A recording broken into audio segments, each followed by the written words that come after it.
La Radio del Sur presenta Los Repetibles, porque vale la pena volverlos a escuchar. Los Repetibles. Entrevista con Ilka Treminio sobre las elecciones municipales en Costa Rica. La conversación se realizó para la edición 179 de Caribe Nuestro y se divulgó el 5 de febrero del 2020. A continuación escucharás la entrevista completa.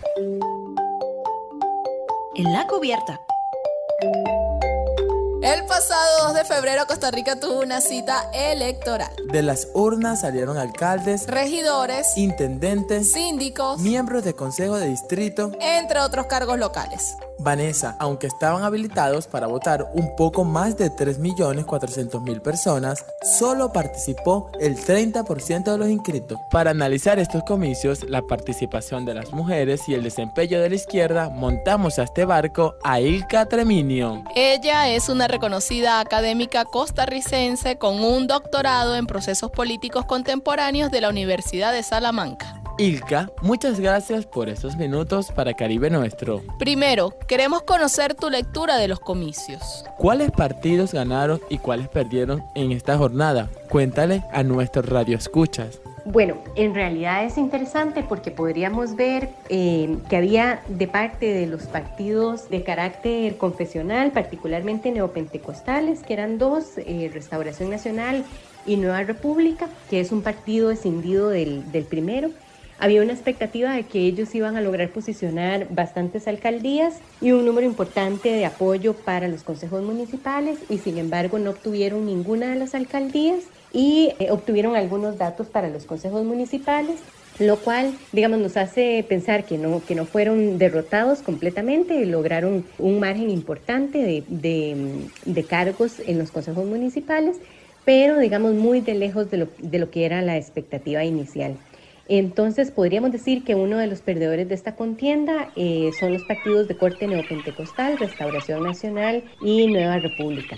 Podríamos ver también que el oficialismo es un partido que no logra un nivel de éxito en estas elecciones municipales, por lo tanto es otro de los partidos en esa lista de perdedores, puesto que pasaron de 6 alcaldías a solamente 4.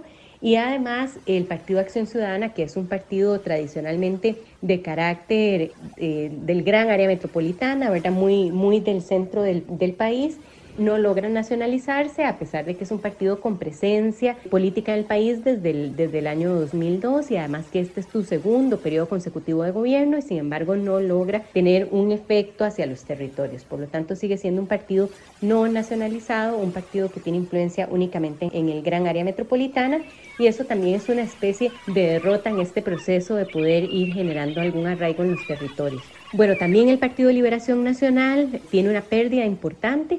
Sigue siendo uno de los partidos con mayor influencia en los comicios municipales, pero no suficiente como para poder mantener y sostener las alcaldías que tenía en la anterior elección y por lo tanto más bien lo que le vemos es una tendencia a ir perdiendo su influencia en los cantones del país.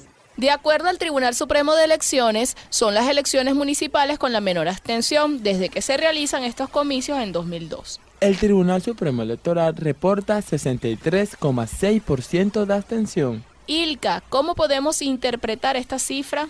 Lo que diríamos es que en Costa Rica tradicionalmente las elecciones municipales de carácter directo, o sea, la elección del alcalde de carácter directo se ejerce desde el año 2002. Es una reforma al Código Electoral y al Código Municipal de 1998 y tradicionalmente ha tenido una muy baja participación, aunque vamos viendo en el tiempo que va aumentando ligeramente la participación de las personas en estas elecciones.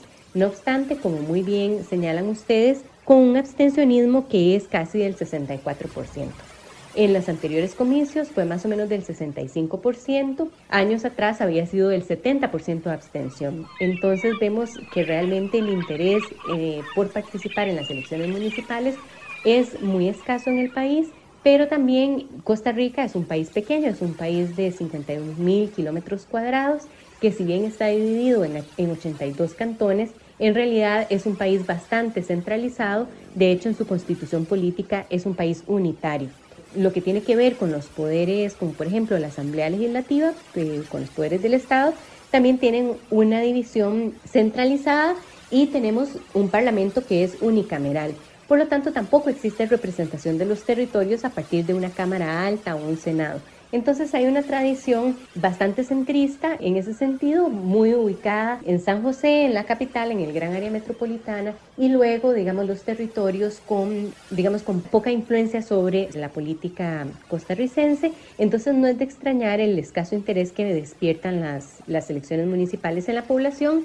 Pero bueno, si se quisiera, se puede también leer el dato de que cada elección se genera un poquito más de participación, aunque un 1% es muy poco para poder leer esa tendencia. Ilka, hablemos de la representación de las mujeres en estos comicios. De cada 10 candidaturas, solo 2 eran de mujeres. El 77% de las papeletas estaban encabezadas por hombres y solo el 23% por mujeres. Es una deuda pendiente de la democracia costarricense con las mujeres. Ilka, ahora, ¿cómo puede cambiarse esta situación? Ahí es muy interesante que el Tribunal Supremo de Elecciones interpretó para estas elecciones municipales el tema de la paridad de género, pero la resolución que emitieron los magistrados del Tribunal Electoral lo que indicó es que se iba a empezar a interpretar la paridad de carácter horizontal, es decir, entre papeletas, únicamente para los consejos municipales, que son cuerpos plurinominales.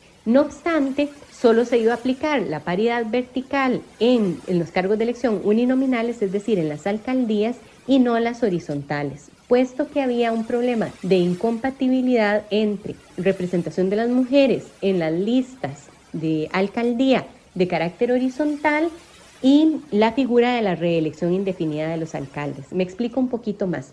Como los alcaldes se reeligen de manera indefinida, lo que no se ha encontrado es la fórmula que permita completar el rompecabezas en las que se diga, si un alcalde varón se va a reelegir por tercer periodo consecutivo, ¿verdad? ¿Cómo se puede establecer listas para ese mismo cantón en las que las mujeres tengan participación? Como el Tribunal Supremo Electoral no tiene capacidad de legislación, solamente de interpretación electoral y luego de administrador de las elecciones, esa modificación que limite la reelección presidencial para permitir que las mujeres tengan alternancia en las alcaldías y en las papeletas que presentan los partidos requiere de una reforma al Código Electoral y al Código Municipal.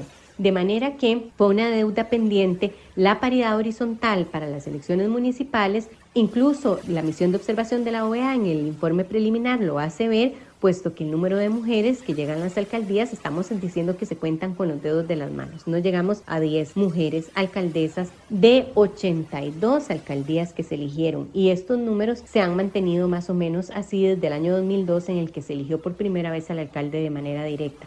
Por lo tanto, tenemos una deuda pendiente y es una deuda de carácter democrático, puesto que los niveles de inclusión de las mujeres se están viendo completamente limitados. Lo que tiene que ver con la paridad horizontal de las mujeres en las listas plurinominales, o sea, para los consejos municipales, esta figura se llaman regidores, esa se va a aplicar, pero hasta las próximas elecciones que van a ser en 4 años, en el 2024. Para el 2020 no se aplicó la paridad horizontal en los consejos municipales.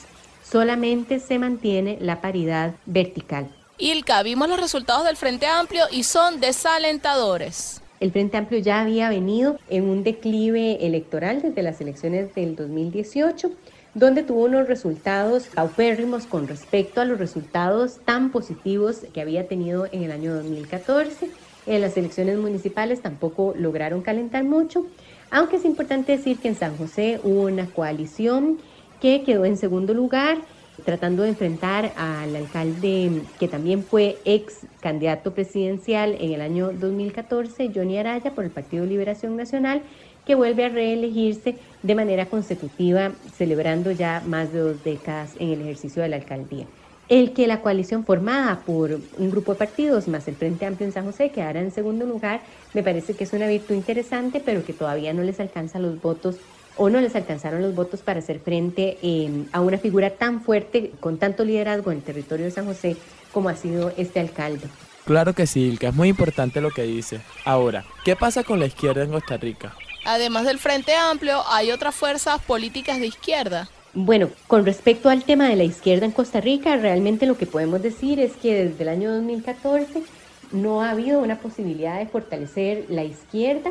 Lo que fueron las elecciones del 2018, más bien vamos a ver una participación de partidos que se ubicaban del centro hacia la derecha y un desgaste muy fuerte de la imagen con respecto a los partidos con un discurso más de izquierda, moviéndose entonces todo el espectro electoral hacia el centro y centro derecha, con una radicalización importante también de los partidos a la derecha, hay que decirlo. En estas elecciones municipales la izquierda no repuntó y tampoco fue, una fortaleza dentro de las agrupaciones cantonales.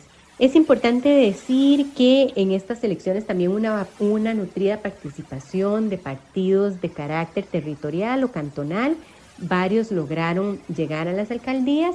Algunos de estos partidos se han venido fortaleciendo desde la elección directa del alcalde, como es el caso del Partido Curridabat Siglo XXI, que se ha mantenido en el poder, aunque ha cambiado sus candidaturas a alcaldes. En este caso no se han reelegido de manera indefinida, pero el partido sí ha ganado todas las elecciones alcaldes desde el año 2002 en el cantón de Curridabat. Ilka, ya para terminar, en 2002 habrá elecciones presidenciales en Costa Rica. 2 preguntas. Primero, ¿estos comicios locales pueden servir de termómetro del actual gobierno? Segundo, ¿qué liderazgos comienzan a perfilarse para la contienda presidencial?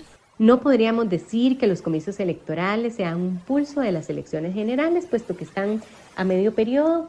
Solamente nos pueden hablar un poco de que hay un descontento, no hay una popularidad, un apoyo contundente hacia el partido de gobierno. Entonces le puede servir un poco al partido de gobierno para observar cómo están sus apoyos, pero no es suficiente para adelantar sobre las elecciones del 2022, puesto que en Costa Rica el voto electoral es una decisión muy tardía. Hemos podido medir en los últimos años, a partir de las encuestas pre- y post-electorales, que las personas deciden el voto en la semana antes de las elecciones y muchos el propio día, y por lo tanto todos los eventos que puedan ocurrir de aquí al año 2022, para ser exactos, para el mes de febrero del año 2022, nos pueden variar muchísimo el escenario.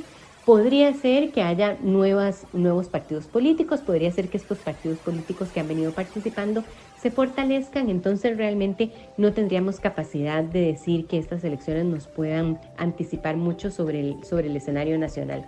Aunque sí resulta interesante ver la pérdida de apoyos tan fuerte que tuvo el Partido Restauración Nacional en el nivel municipal, con un desgaste muy rápido de las elecciones del 2018 a las municipales del 2020.